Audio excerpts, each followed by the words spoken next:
Halo, perkenalkan nama saya Uskar Sabini Mukminin. Pada kesempatan kali ini saya akan menjelaskan mengenai subset sum problem dan juga critical item knapsack problem yang telah dibahas dengan kelompok kami, kelompok 2. Sebelum kita menuju ke pembahasan, yang pertama yang ingin saya sampaikan adalah mengenai konten dari yang akan kita bahas pada hari ini. Yang pertama adalah subset sum problem.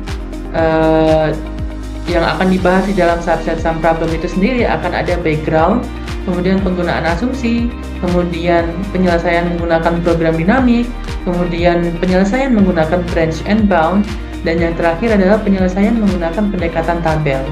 Nah, yang kedua, pembahasan yang kedua itu adalah critical item knapsack problem.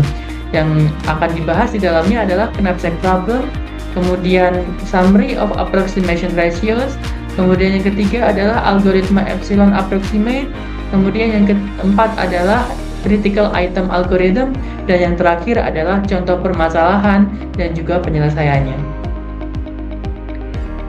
Nah, langsung saja kita menuju ke pembahasan yang pertama, yaitu adalah mengenai subset sum problem. Apa sih subset sum problem itu? Jadi subset sum problem itu adalah permasalahan khusus dari knapsack 01 yang biasanya diterapkan pada masalah maskapai kargo. Dalam subset sum problem itu diasumsikan keuntungan yang diperoleh dari sebuah item itu berbanding lurus atau sama dengan bobot dari item tersebut, sehingga kita asumsikan PJ itu sama dengan WJ. Nah, masalah optimasi yang dihasilkan disebut subset sum problem karena kita mencari subset dari nilai WJ yang jumlahnya sedekat mungkin tetapi tidak melebihi nilai target yang diberikan. Nah, diberikan himpunan tak kosong N 1 sampai N item dengan bobot bilangan bulat positif W1, W2 sampai Wn dan kapasitas C. Subset sum problem atau SSP untuk mencari subset dari nilai N sedemikian sehingga bobot total itu dimaksimalkan tanpa melebihi kapasitas C. Sehingga dapat kita formulasikan SSP itu memaksimumkan sigma dari WJ/XJ di mana J itu 1 sampai N, WJ itu adalah bobot dari item ke J, dan XJ itu adalah variabel biner 01. Nah, sama halnya dengan knapsack problem, fungsi kendala dari SSP ini itu juga sama, yaitu hanya berjumlah 1, yaitu adalah sigma dari WJ dikalikan XJ dengan C 1 sampai N itu kurang dari sama dengan C. Kemudian kita juga memiliki beberapa asumsi klasik knapsack yang nantinya juga akan dibawa ke SSP ini. Yang pertama adalah kita tidak bisa memasukkan item ke dalam knapsack kalau bobotnya melebihi kapasitas. Maka kita asumsikan WJ itu kurang dari sama dengan C. Kita misalkan ini adalah pertidaksamaan pertama 1.14. Jika tidak memenuhi, maka harus menyetel ke 0 setiap variabel biner yang berhubungan dengan item yang tidak memenuhi pertidaksamaan tersebut. Sebaliknya, jika semua item bersama-sama termuat dalam knapsack, masalah ini diselesaikan secara trivial dengan mengemas semuanya, sehingga sigma dari WJ untuk C1 sampai N itu lebih besar dari C. Nah, kita setel XJ-nya sama dengan 1 untuk C1 sampai N.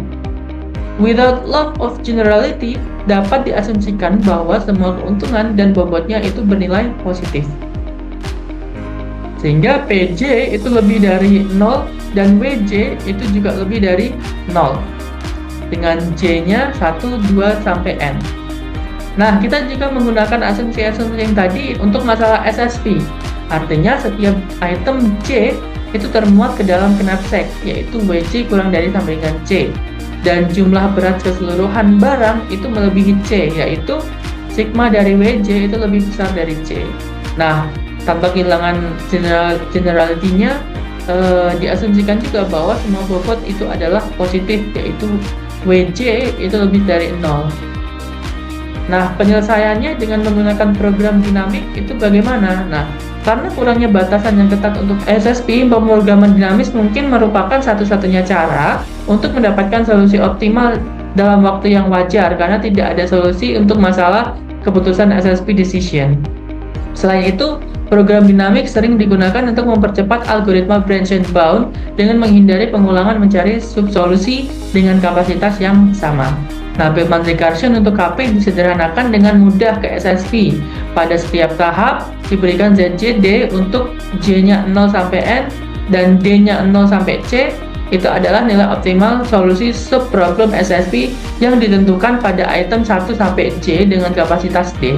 Kemudian Bellman recursion menjadi ZJD itu Zj-1D ketika D-nya itu 0 sampai Wj-1, kemudian akan menjadi maksimum dari Zj-1D dan Zj-1D-Wj plus Wj itu untuk D-nya Wj sampai C, di mana Z0D itu adalah 0 untuk D 0 sampai C. Nah, kita berikan contoh soal ya. Contoh soal, tapi untuk yang pertama kita bahas menggunakan branch and bound. Nah, dalam kita punya masalah subset sum problem seperti berikut.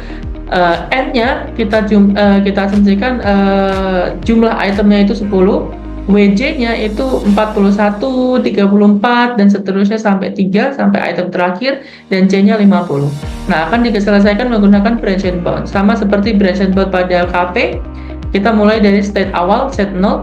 Ketika Z-nya 0, maka C-nya 50. Z-topinya 0, C-nya 50, artinya belum ada barang yang masuk. Kita mulai coba simulasikan untuk X1. Kalau X1 dimasukkan, berarti X1-nya sama dengan 1. Maka Z topinya itu adalah 41 karena item pertama itu bobotnya 41. C-nya itu adalah 9 karena kapasitas sisanya itu 50 dikurangi 41 adalah 9. Nah, delta itu apa? Delta itu adalah maksimum bobot tambahan yang diperoleh dari barang yang tersisa. Sehingga dalam hal ini C-nya karena C-nya 9 atau kapasitas sisanya 9, maka deltanya diambil 8 karena nilai yang paling mendekati 9 dari item-item yang belum dimasukkan itu adalah bobotnya 8. Sehingga Z-nya itu adalah 41 ditambah 49 yaitu 8. 41 ditambah 8 jadi 49. Bagaimana kalau X1-nya tidak dimasukkan? Berarti X1-nya 0, maka Z sama C-nya masih tetap. Z-nya 0, C-nya masih tetap 50. Begitu seterusnya kita cabangkan lagi untuk yang state kedua. Kita coba cabangkan untuk X2 sama dengan 1. X2 sama dengan 1 artinya X2-nya masuk. Kalau X2-nya masuk berarti Z-nya menjadi 34 karena bobot X2-nya 34, C-nya 16 karena sisa kapasitasnya 16, 50 dikurangi 34. Dan deltanya adalah 15. Delta itu diperoleh tadi maksimum dari kapasitas maksimum bobot yang dapat dimasuki untuk kapasitas yang tersisa. Karena kapasitas tersisanya 16, bobot yang bisa masuk adalah 15 dari 8 ditambah 7 karena di item selanjutnya itu kan ada 8 dan 7 bisa kita masukkan. Gitu juga kalau X2-nya sama dengan 0, berarti Z-nya masih tetap, C-nya juga masih tetap 50. Z-nya 0, C-nya 50. Begitu seterusnya hingga kita peroleh. Nah, ini adalah pencabangan dari semuanya ya. Diperoleh solusinya adalah nilai item yang dimasukkan adalah item ketiga, item kelima, 6, 7, 8, dan 10. Sehingga nanti bobotnya yang masuk adalah 21, kemudian ditambah 8, ditambah 7, ditambah 7, ditambah 4, baru ditambah 3. Nanti ketemunya 50. Sehingga kapasitas maksimumnya dapat dimaksimalkan. Solusi optimalnya diperoleh bobot yang dapat masuk adalah 50. Nah, kita coba contoh yang lain. Tapi kita selesaikan dengan Bellman recursion dengan menggunakan program dinamik. Misalkan kita punya masalah subset sum problem, N-nya misalnya jumlah itemnya 5, WJ-nya itu 3, 5, 9, 4, 8, dan kapasitas maksimumnya adalah 16. Kita akan menyelesaikan menggunakan Bellman recursion ya, diperoleh J-nya sama dengan 1. Untuk J sama dengan 1 maksud saya itu adalah sebagai berikut. Tadi Z0D-nya itu kan 0 ya, berarti untuk Z01 sampai Z016 itu semuanya 1. Seperti itu. Z01 sampai Z0 sampai Z016 itu nanti semuanya adalah 0 seperti itu. Nah, kemudian kita masuk ke Z1. Z1 itu akan bernilai Z0 ketika D-nya itu 0 sampai bobotnya sampai W1 min 1. W1 itu tadi 3, berarti bobot 3 kurangi 1 berarti 2. Berarti D-nya 0, 1 dan 2. Berarti Z1, Z0, Z0, Z10, Z11, Z12 itu nanti nilainya adalah 0. Sedangkan Z13 dan seterusnya itu nanti diperoleh dari maksimum Z0D dan Z1 ZJ min 1 dikalikan D min W1 ditambah W1 diperoleh Z13 sampai Z116 ketemunya 3. Begitu seterusnya sampai kita peroleh Z1, Z2, Z3, Z4 hingga ini adalah Z4-nya hingga kita peroleh Z5. Sehingga kita peroleh solusi optimalnya ada dua alternatif. Alternatif pertama adalah item yang dimasukkan adalah item 1, item 3, dan item 4.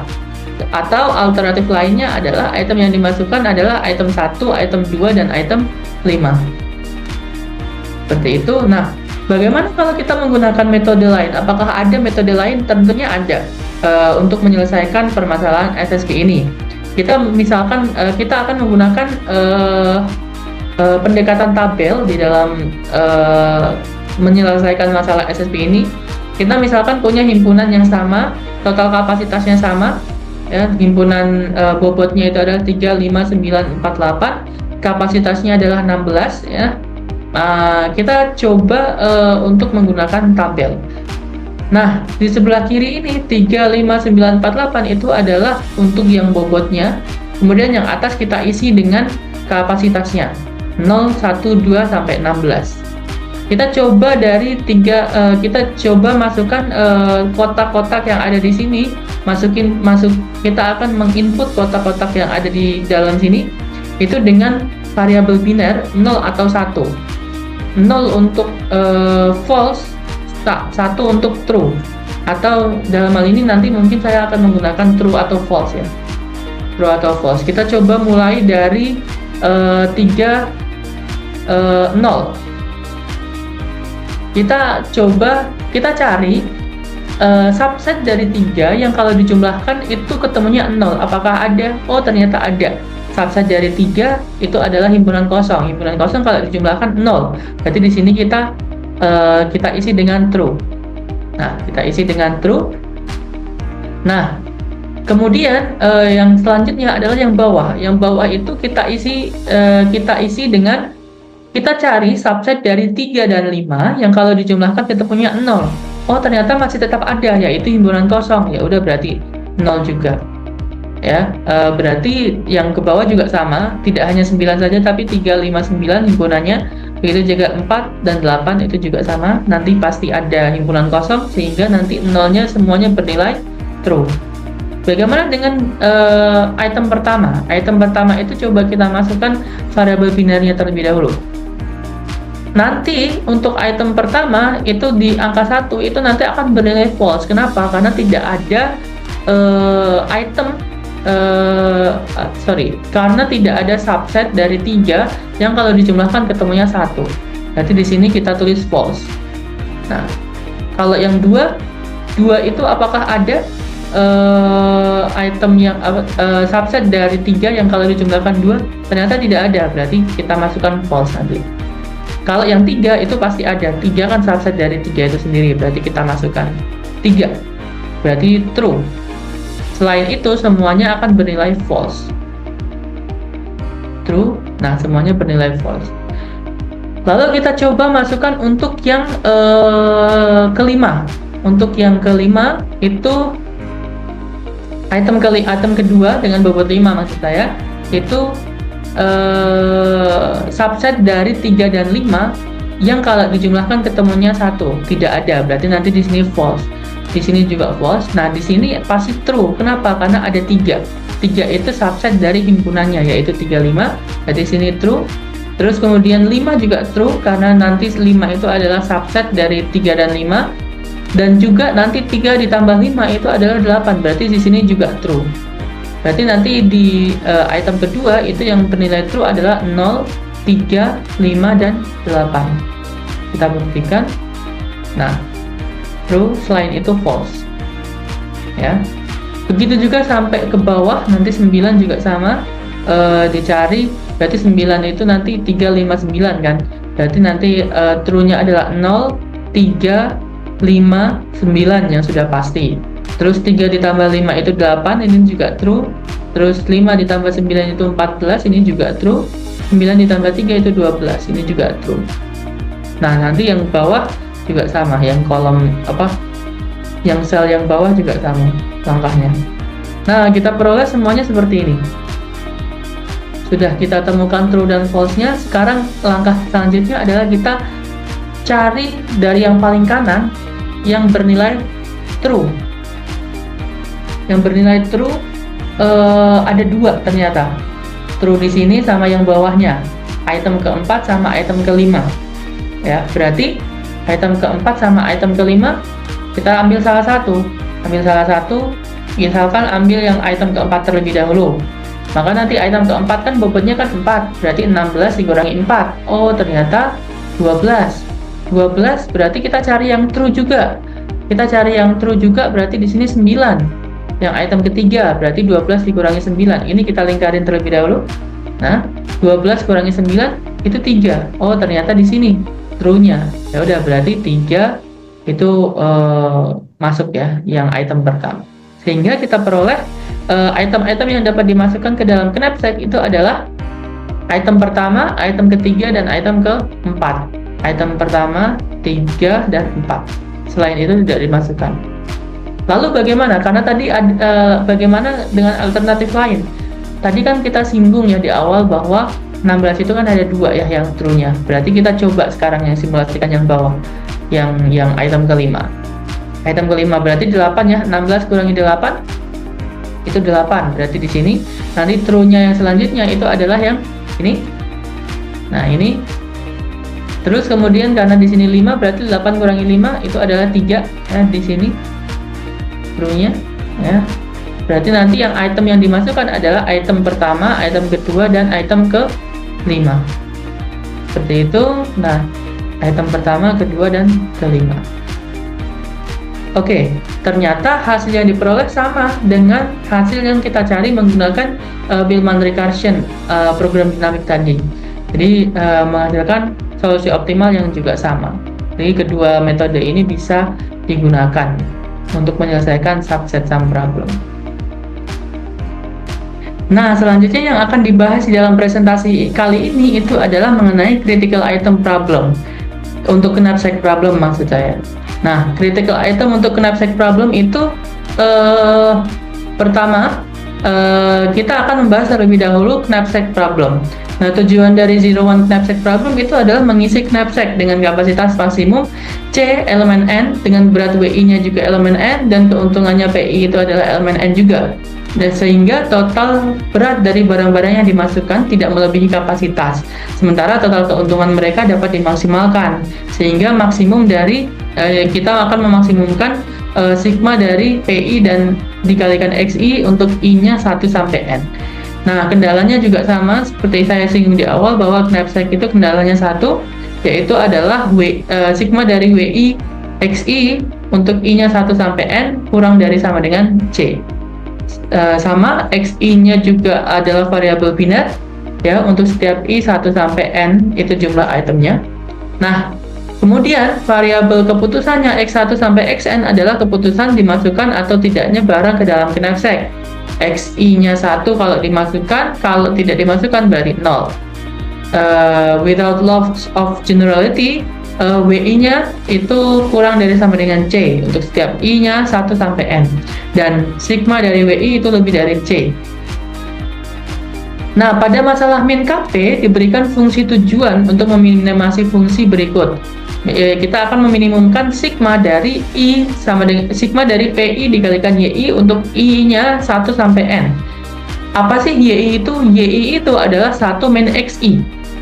Kalau XI-nya 1 berarti Y-nya 0, kalau XI-nya 0 berarti 1. Dengan kendalanya juga sama, masih 1, WI dikalikan YI, sigmanya untuk I sama dengan 1 sampai N itu lebih besar sama dengan D. YI-nya tadi seperti saya singgung bahwa YI itu adalah kebalikan dari XI yang juga variabel biner juga. Nah, variabel min KP Y1 sampai YN itu menunjukkan barang-barang mana yang dimasukkan ke dalam minimisasi knapsack, yang berarti mereka tidak memasukkan ke dalam maksimisasi knapsack. Akibatnya untuk solusi X1 sampai Xn dari KP didefinisikan solusi dari min KP yang bersesuaian, yaitu YI1 min XI, dan sebaliknya.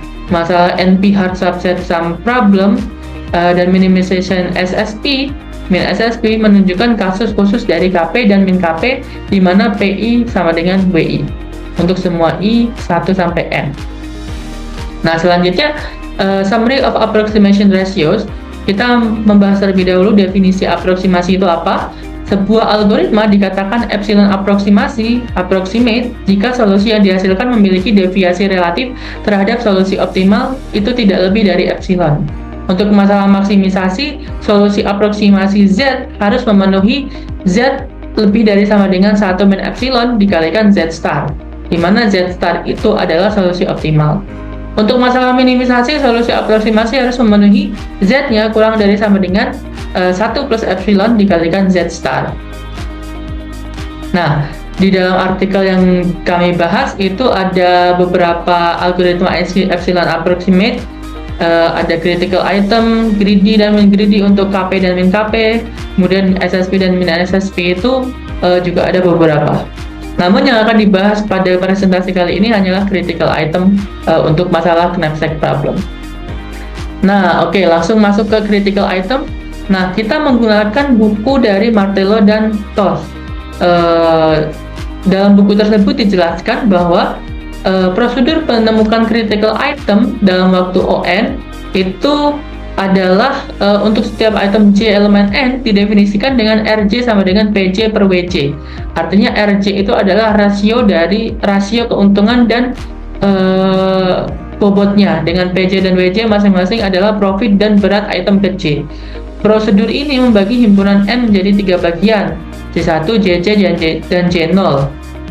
Dengan RJ itu lebih dari RS untuk J-nya elemen J1, RJ-nya sama dengan RS untuk J-nya elemen JC, RJ kurang dari RS untuk J-nya elemen J0, dan sigma dari WJ dengan J-nya itu elemen J1 kurang dari sama dengan C, kurang dari sigma WJ untuk J-nya elemen J1 gabungan JC.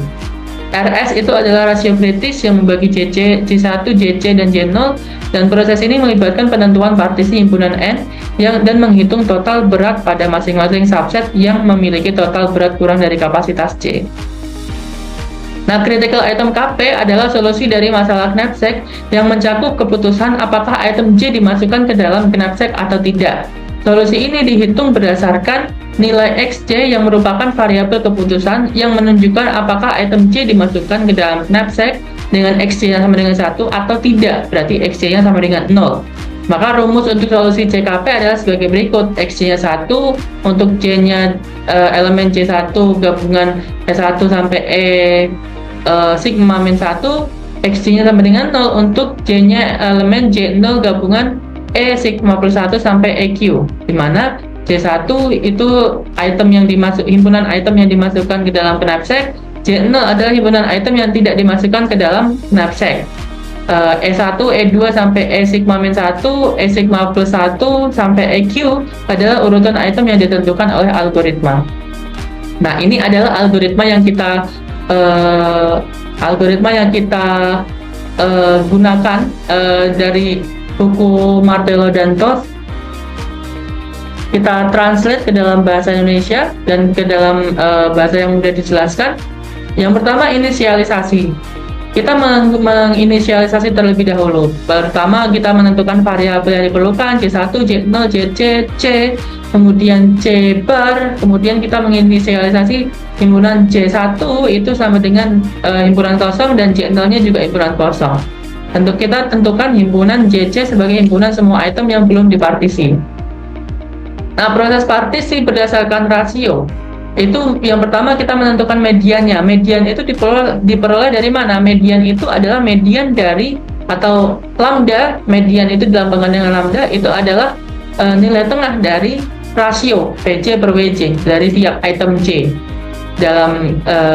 Lalu kalau setelah itu kita bagikan item berdasarkan rasio. Himpunan G itu isinya item yang rasionya lebih besar dari lambda median. Kemudian himpunan L itu rasionya kurang dari lambda. Kemudian himpunan E itu rasionya sama dengan lambda. Kemudian kita proses pemilihan item. Pilih item himpunan G. Jika total berat item dalam G masih kurang dari kapasitas C, maka item-item dalam G dapat dipilih dan ditambahkan ke dalam J1.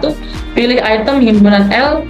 Jika total berat item dalam L melebihi kapasitas C, maka item-item dalam L akan dimasukkan ke dalam J0. Pilih item dari himpunan E. Himpunan E berisi item-item dengan rasio nilai terhadap berat yang sama dengan median lambda. Proses untuk memilih item dari E itu dilakukan lebih lanjut berdasarkan kapasitas residual yang tersisa setelah memilih item dari G dan L. Nah, selanjutnya kita lakukan proses iterasi. Setelah J1 dan J0 terbentuk, kita bentuk sisa kapasitasnya C itu dikurangi dengan total berat dari item yang ada di J1. Lakukan iterasi berikutnya dengan himpunan JC yang telah dipartisi ulang.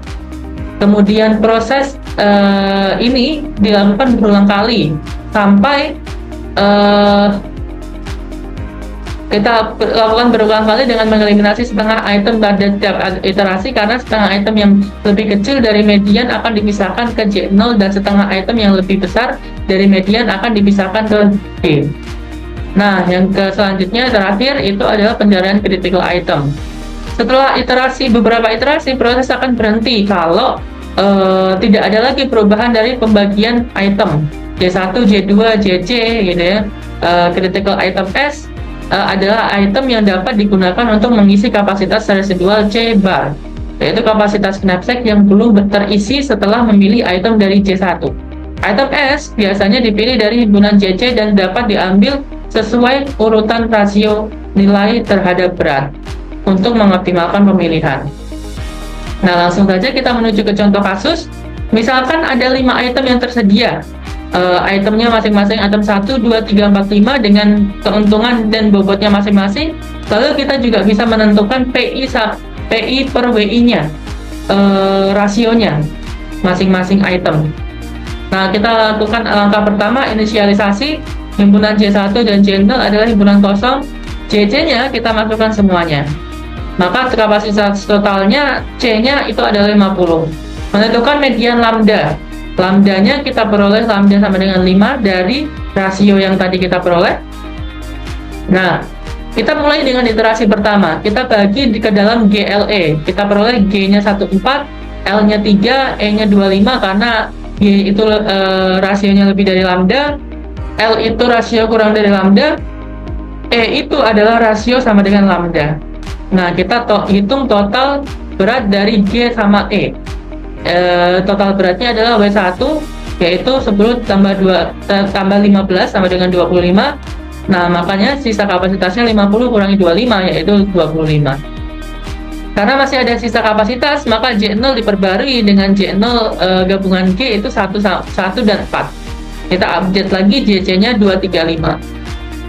Nah, iterasi kedua juga sama langkahnya, sehingga kita peroleh solusi akhir itu adalah item yang dimasukkan adalah item 1, item 4, dan item 2 dengan keuntungan total itu adalah 250 dan bobot total itu adalah 45. Demikian presentasi yang dapat saya sampaikan, kurang lebihnya mohon maaf. Apabila ada yang ingin didiskusikan lebih lanjut, bisa menghubungi saya melalui WhatsApp dan juga email. Terima kasih atas perhatiannya, mohon maaf atas kekurangan. Mudah-mudahan bisa bermanfaat. Terima kasih, selamat berjumpa kembali.